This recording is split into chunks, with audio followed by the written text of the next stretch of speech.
Son gente bastante incorregible porque no han recapacitado de la vez anterior y bueno, a las amigas y los amigos que esta sería la primera vez que compartimos, esperemos que algo resulte de interés lo que venimos a tratar. Aquella vez, por las circunstancias, estos percances que se habían dado con el sonido, la iluminación de aquí, tuvimos que solo dejar iniciado, plantear algunas cuestiones, priorizamos así subrayar aquello que resultaba más central. Entonces parte de lo que vamos a hacer ahora es poder retomarlo eso con un poquito más de detenimiento y posiblemente en ese sentido facilite su comprensión. Como también en la anterior oportunidad que tuvimos, para nosotros es interesante que si de lo que vamos exponiendo surgen allí también, más allá de la dinámica que bien propone Silvia, de preguntas a desarrollar distintas a lo que estamos tratando, la dejemos para después, pero en lo que vamos conversando, si hay un punto que allí faltaría aclarar en algo, por favor, es bienvenido que dialoguemos y lo dejemos, a ver si ayudamos a tratarlo de la mejor manera posible. Bueno, esta primera parte entonces vamos a estar hablando sobre lo que constituye el objeto principal de nuestras instituciones, ¿sí? Aquellos por los cuales están creadas por leyes provinciales y que se disponen a esos fines todo un conjunto de herramientas importantes, poderosas, de los estados. Esto sería la afiliación obligatoria, la obligatoriedad de las obligaciones económicas, de los aportes, la posibilidad, la administración de fondos importantes que se han recaudado de esta manera, que por lo tanto constituyen fondos públicos, no estatales, pero sí públicos, la posibilidad de fiscalización y control que se estén cumpliendo debidamente todas las obligaciones de acuerdo a la actividad profesional de cada uno, la posibilidad de requerir combinativamente informaciones personales, la administración de datos sensibles de cada una de las personas, la posibilidad de sancionar, la posibilidad de ejecutar, llevar adelante ejecución judicial ante incumplimiento. Como ustedes ven, son un conjunto de herramientas claramente fuertes, ¿no? que efectivamente constituyen recursos de poder que están dotadas estas instituciones, y todo eso no nos podemos explicar si no tenemos en cuenta cuál es la finalidad sustancial para que esto esté organizado y se lleve adelante. Y eso es la seguridad social, la cobertura de seguridad social. Y esa es una cuestión entonces a la cual no le podemos dedicar poca atención, porque es la razón de ser. Como ahora está previsto, gracias al aporte de Balance, en esta misma jornada se va a tratar de qué modo llevar adelante la gestión más eficiente de los fondos, de hacer que se mantengan valorizados a pesar del paso del tiempo y las vicisitudes de nuestra economía, tema sin duda de trascendencia para nuestras instituciones, pero fíjense también eso, solo tiene sentido la preocupación y la ocupación sobre cómo tener una gestión más eficiente de los fondos si también no dedico menor empeño a la aplicación de esos fondos a la razón principal. Yo decía la otra vez, no estamos creados para hacer mesas de dinero, ni entidades financieras. Todos esos recursos están creados para dar cobertura de seguridad social. Entonces, puede ser que se coincidan con nosotros, es que es muy importante comprender de qué estamos hablando, de qué es lo que nos tenemos que ocupar. si lo tenemos claro, posiblemente lo podemos hacer mejor y podemos evaluar, ¿lo estamos haciendo lo suficientemente bien?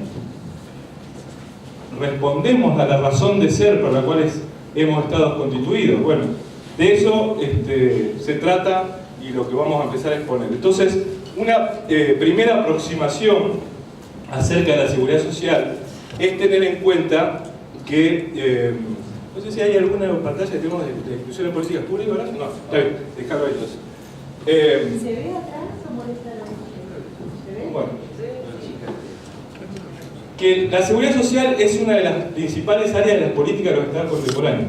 Es un área de las políticas públicas, así como los estados se ocupan de la política educativa, se ocupan de la política de conservación ambiental, se ocupan de las políticas sobre transporte. Bueno, un área clave de los estados contemporáneos es la cobertura de seguridad social. Y que entonces vamos ya yendo hacia una caracterización conceptual de qué se trata eso.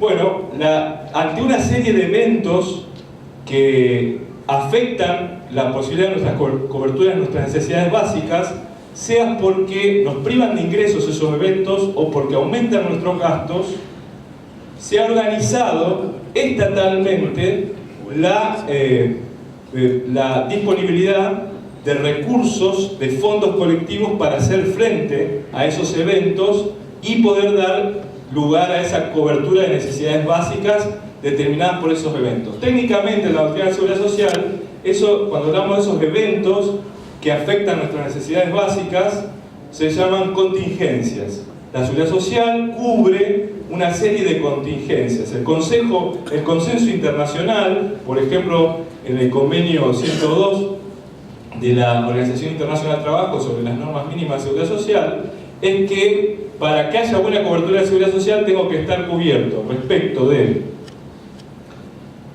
la maternidad, el nacimiento, las cargas de familias, las afecciones de salud, la desocupación, los riesgos del trabajo, la vejez, la invalidez y el fallecimiento del sostén de familia, de personas sostén de familia. Esas son las contingencias en que se entiende que o nos determinan que no podamos generar ingresos para la cobertura de nuestras necesidades, la invalidez, claramente, por ejemplo, la vejez, cuando llegamos a una edad en que ya no tenemos la capacidad de seguir generando nuestros ingresos, o que determinan un aumento de nuestros gastos. Pasa mucho con las afecciones de salud, pueden generar un aumento de gasto, también nos pueden privar de ingresos, o las cargas de familia, ¿no? ¿Qué sucede ahí? Nos aumentan los gastos, y ante esas contingencias se ha entendido, ha habido todo un proceso, ¿no? En ese sentido, mucho trabajo del movimiento de trabajadoras y trabajadores, ¿no? Mucha tarea allí del movimiento de trabajadoras y trabajadores, que los estados tienen que organizar la cobertura colectiva de estos eventos. La forma de cubrirlos individualmente, sea por el ahorro personal, ya algunas cosas vamos a reparar, a repasar sobre eso, se ha demostrado ineficiente. Sea porque no tenemos capacidad para acumular fondos respecto de eso, sea porque, visto desde el punto de vista individual personal, es muy imprevisible, es altamente incierto. Yo sé cuánto tiempo voy a vivir. Yo sé personalmente, en lo personal, si voy a estar afectado por la desocupación. Sé si no me voy a invalidar. Desde el punto de vista individual, personal, eso es altamente incierto, pero desde el punto de vista de un universo suficientemente abarcativo, suficientemente grande, se dan cumplimiento de probabilidades, ¿no? Funciona allí lo que se llaman leyes de los grandes números. En los universos suficientemente grandes no se sabe a quiénes, pero se sabe que en ese universo un determinado porcentaje de personas es lo más probable que sufran una invalidez entre cierto rango de edad. ¿Cuánto voy a sobrevivir a la vejez? Desde el punto de vista individual no lo puedo saber. Ahora, sí hay un promedio en el universo de personas cubiertas que determinan cuál es la sobrevida promedio respecto de la edad jubilatoria. Y esto es lo que, encarado entonces colectivamente, abordado desde el punto de vista colectivo, sí se resulta previsible. Aquello que resultaba incierto individualmente, colectivamente sí resulta entonces previsible. Esto, bueno, es nada más esta pantalla, insiste en esa idea que se vio la superioridad, se advirtió la superioridad de cubrir colectivamente estos tipos de eventos. La caja de profesionales de Neuquén, concretamente de todas estas contingencias que estamos enumerando, si no me equivoco, lo que cubre es vejez, invalidez y fallecimiento de sostén de familia, ¿no? Lo que se conocen como caja jubilatoria, que tiene que ver con prestaciones de jubilaciones y pensiones. Aprovecho para complementar con lo que decía Guille. Imagínense ustedes la situación de alguien que sufre una contingencia de invalidez, y hablar del fallecimiento, lo que significa para el grupo familiar, y la imposibilidad de hacer frente a su propia economía o la de su familia individualmente. Esa es la razón de ser de cómo las organizaciones colectivas, como los sistemas previsionales, en nuestro caso las cajas para profesionales, contribuyen a solucionar un problema que de otra manera no tendría solución. Solidariamente contribuyen, en este caso, por ejemplo que yo les daba, quienes tienen la suerte de no tener esa contingencia con, o sea, los sanos con quien tiene la desgracia de tener algún tipo de esas contingencias. Esa es la razón de ser de la organización colectiva de estos sistemas. Bueno, esa cobertura con fondos colectivos ha ido consolidando a través del tiempo también unas ideas principales, unas ideas fuerza, unas ideas fundamentales que tienen que estructurar el sistema. Y es lo que se llaman principios de la seguridad social. ¿Sí? Sabemos si tenemos una buena institución de seguridad social si la evaluamos a la luz de estos principios, estos si quieren, posicionamientos centrales y estructurantes del sistema. Hay algunos principios que son de tipo doctrinario, que hay un amplio consenso entre las especialistas de la materia en que son esas principales ideas estructurantes, y hay otros que tienen esa fuerza de ser jerárquicamente relevantes, significativos, porque están consagrados en las principales normas del ordenamiento jurídico argentino, es decir, los principios de seguridad social que surgen del texto de la Constitución argentina. Y la norma, en ese sentido, específica del texto constitucional que tenemos sobre seguridad social es la que está contenida en el tercer párrafo del artículo 14 bis de la Constitución. ¿Sí? Ese artículo de los derechos sociales, que después de que el golpe de Estado de la llamada libertadora, fusiladora, según el enfoque del 55, anulara la Constitución del 49, que tiene una declaración de derechos sociales, con proscripción del Partido Justicialista, se convocó la Convención Constituyente del 57, que incorpora al texto decimonónico liberal del 1853 el artículo 14 bis con derechos sociales. Primer párrafo sobre derechos individuales del trabajo, segundo párrafo derechos colectivos del trabajo, tercer párrafo derechos de la seguridad social. Vamos a pasar un poco rápido eso, y de esos principios doctrinarios nos vamos a detener en algunos especialmente relevantes, ¿no? Digamos, acá lo que quiero decir es que después de comentar algo del principio de universalidad, queremos insistir mucho en este otro principio que ya Horacio marcó su importancia, que es el de solidaridad. Entonces, dejemos dicho un poco rápidamente estos otros principios o tendencias que también son reconocidos. Principio de universalidad. La seguridad social es un derecho humano. Toda persona tiene derecho a la cobertura de la seguridad social. No hay buena seguridad social si no es universal, si no le llega a todas y todos. ¿Sí? Eso lo diferencia, por ejemplo, los derechos de las trabajadoras y trabajadores. En el ámbito del derecho laboral está estructurado en torno a la cobertura de la trabajadora en relación de dependencia. La cobertura de seguridad social, si se limita a la trabajadora en relación de dependencia, es mala la seguridad social. La seguridad social tiene que llegar a la niña, al niño, a la persona que nació invalidada para el trabajo, a la persona desocupada, a la persona que no se dedica a actividades que están reconocidas en el mercado de trabajo, por ejemplo, las tareas del hogar, que es todo un problema ahí también, porque no está valorizado eso económicamente, pero sucede así, pero pensemos otras cosas, el voluntariado, a veces el arte pasa también. Tiene que llegar a la persona que está desocupada, tiene que pasar al trabajador no registrado, tiene que llegar no solo al trabajador en relación de dependencia, sino al trabajador independiente. Tiene que llegar a la persona que después de un tiempo de trabajo sufre una invalidez, tiene que llegar a la persona que por su edad ya no va a seguir trabajando. Y así. La seguridad social tiene que ser universal, le llega a todos. Cuando dicen, ¿por qué tiene que cobertura de seguridad social si no aportó? Porque no conoce seguridad social. No hay cobertura de seguridad social admisible contemporáneamente que no sea como un derecho para todas. Después veo con qué herramientas se llega adecuadamente a las personas que tienen una actividad con capacidad contributiva y con qué herramientas se llegan a las personas que no tienen posibilidades de participar de mecanismos contributivos, que sería política de seguridad social justamente de tipo no contributivo.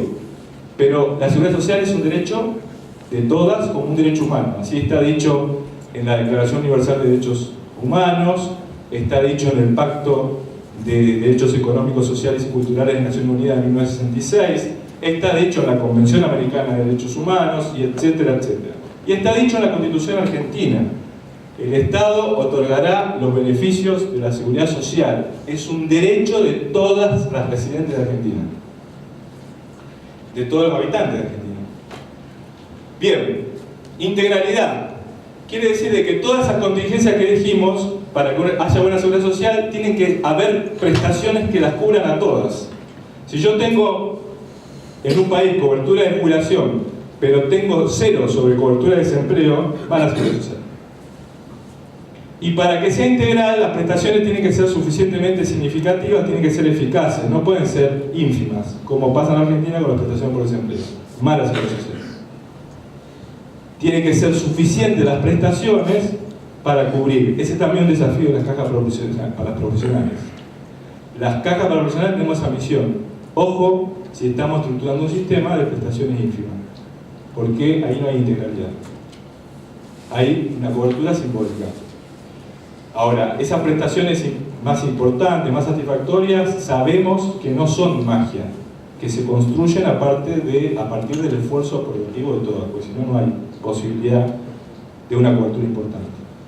Eso vamos a insistir después, pero también es un desafío muy presente entre las cajas para profesionales y seguramente no está ajena a la Caja Neuquén también a plantearse eso, cómo ser mejor institución de seguridad social y con qué compromiso de sus afiliadas puede ser que lo sea, lo logre, ¿no? E inclusive el de universalidad, que recién planteaba Guillermo. O sea, muchas veces hay una tendencia a decir, si no paga, no me hago problema, porque en definitiva no va a tener el beneficio, con lo cual no desequilibra económicamente a mi sistema. Y los sistemas de seguridad social tienen que ser universales. Hay que llegar a todos y se le brinda herramienta a quienes tienen la obligación de gestionar para lograr el cobro de los aportes, incluso más allá de lo que tiene cualquier otro sistema, llegando a vías de premio. O sea que el objetivo es brindar seguridad social y que esa seguridad social llegue a todos, porque es uno de los principios de la universalidad. Rápidamente dicho, inmediatez, una seguridad social adecuada tiene que otorgar la prestación lo más inmediatamente posible que ocurrió la contingencia. Si prestación tardía, pésima seguridad social. Puede ser que llegue, incluso de un punto de vista inútil, ¿no? Si tardo muchísimo en una prestación de salud, puede ser que la persona haya fallecido cuando al final se otorga, que se reconoce la prestación de salud. Piensen si una familia sufrió el fallecimiento de sostén de familia y yo tardo años, como pasaba con la CFJP Argentina, años en otorgar la pensión. ¿Y qué pasa con esa familia mientras tanto? principio de inmediatez, lo más próximo posible la prestación de que ocurre el evento, la contingencia. La igualdad es que no tiene que haber reglas desparejas, de privilegio, diferenciaciones que no estén justificadas con diferencias relevantes de consideración en los hechos, ¿no? La unidad de gestión busca que no se multipliquen superfluamente las entidades gestores y se desperdicien recursos por ese punto de vista, problemas de la AFJP Argentina, poner a competir la seguridad social con sí misma, múltiples AFJP gastando dinero en publicidad, en promoción, simplemente por creer de que en ese oligopolio, porque tampoco era una competencia efectiva que llevaba a una disminución de los costos ni nada, se ganaba algo. No, lo que ganaban son las entidades financieras con eso, pero seguridad social era malísima la cultura. Bueno, acá destaco participación. Eso es muy trascendente para las cajas para profesionales. Está aceptado también que las entidades de seguridad social deben contar con la participación de las personas cubiertas. Las personas cubiertas deben incidir en la forma de que se piensa ese sistema de seguridad social, en la forma en que se lo controla, en la forma en cómo se lo mejora. Bueno, en la Argentina una experiencia muy importante es la de las cajas para profesionales. Fue el primer sistema de cobertura para trabajadores autónomos que hubo antes que funcionara uno adaptado a nivel del Estado Nacional. En las provincias los profesionales se organizaron para esto de cubrirse la vejez, la legalidad de fallecimiento y la salud. Y esa experiencia fue muy exitosa. Y aquí tenemos plenamente desarrollado el principio de participación. Son entidades autogestivas. Están gestionadas por representantes de los propios afiliados elegidos entre sus miembros, con renovaciones periódicas, etc. Y una gran proximidad en la gestión entre las personas que conducen y la persona afiliada. Y eso determina muchísimos éxitos que tiene el sistema de cajas para profesionales. Y vuelvo entonces ahora sí a este principio que nos interesa mucho, principio estructural de la seguridad social. Problema del sistema también de AFJP que experimentó Argentina, que no lo incluía en absoluto. Principio de solidaridad. ¿Qué indica ese principio? Que todas tenemos la obligación de contribuir económicamente al financiamiento de la seguridad social. Y lo tenemos que hacer en la medida de nuestra capacidad contributiva. Y los recursos así obtenidos se aplican a la cobertura de las necesidades determinadas por las contingencias. No es un sistema en el cual yo contribuyo para mí. ¿Dónde está mi aporte? Esa es una incomprensión. No, tu aporte va a constituir el fondo colectivo. Y el fondo colectivo se aplica a la cobertura de las personas que tienen las necesidades. Ahí tiene que estar tu aporte. Si tu aporte, como sucede en la FJP, va exclusivamente, solamente a una cuenta individual, pues no hay seguridad social, es un sistema de ahorro obligatorio. La seguridad social implica un mecanismo de redistribución de la riqueza por el cual todas contribuimos al financiamiento de la seguridad social según la capacidad contributiva que tengamos. Lo tienen que hacer más quienes más capacidad contributiva tienen, y los recursos se aplican a la cobertura universal de las necesidades que surgen de la contingencia de las personas que sufren esa contingencia. Lo decía Horacio recién. ¿Entre quiénes se da esa redistribución? ¿Entre quiénes se da esa solidaridad? En primer lugar, lo que estoy diciendo es entre los que tienen más altos ingresos respecto a los que tienen menos ingresos. Pues si estoy diciendo que se hace según la medida de la capacidad contributiva, hay una redistribución según efectivamente el nivel de riquezas o capacidad de recursos que tiene cada uno. Pero además se da la solidaridad entre los que están menos afectados por las contingencias a favor de los que más la sufren, la padecen o son afectados por la misma. Los más jóvenes respecto a los más de edad. Las personas que menos problemas de salud tienen respecto a los que tienen problemas de salud más graves. Las personas que no tienen carga de familia respecto a los que los tienen. Las personas que están activas del trabajo respecto a las que se invalidaron.